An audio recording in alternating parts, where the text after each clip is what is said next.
La dernière invention du groupe aérospatial français Thales Alenia s'appelle Stratobus.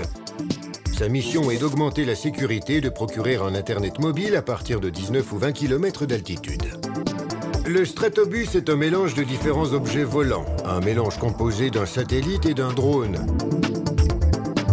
Sa construction s'apparente au Zeppelin qui a servi de modèle. Le Stratobus va être stationné dans la stratosphère.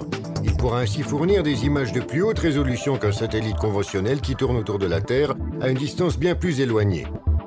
Il est aussi bien moins coûteux de lancer un Stratobus dans l'atmosphère qu'un satellite. Par rapport au drone, le Stratobus a un avantage décisif, à savoir qu'à l'image du Zeppelin, il plane de façon autonome en raison de la portance. Également par rapport au projet actuel lancé par le groupe de moteurs de recherche Google, appelé Loon, le Stratobus présente de nombreux avantages. Google a l'intention de desservir des régions isolées de la communication moderne avec des connexions Internet rapides à l'aide de centaines de ballons. Tandis que les ballons se laissent entraîner par les vents, le Stratobus maintient sa position en altitude.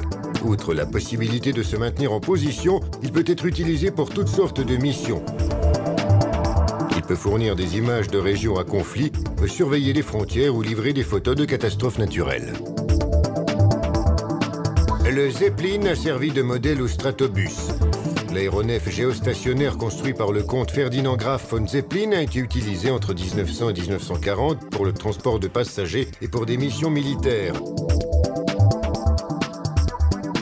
Bien que ressortissant allemand, Ferdinand Graf von Zeppelin a passé une grande partie de sa vie dans un château dans le canton de Thurgovie. Le comte Zeppelin hérita une fortune considérable de sa mère, ce qui lui permit de réaliser son rêve de pouvoir voler.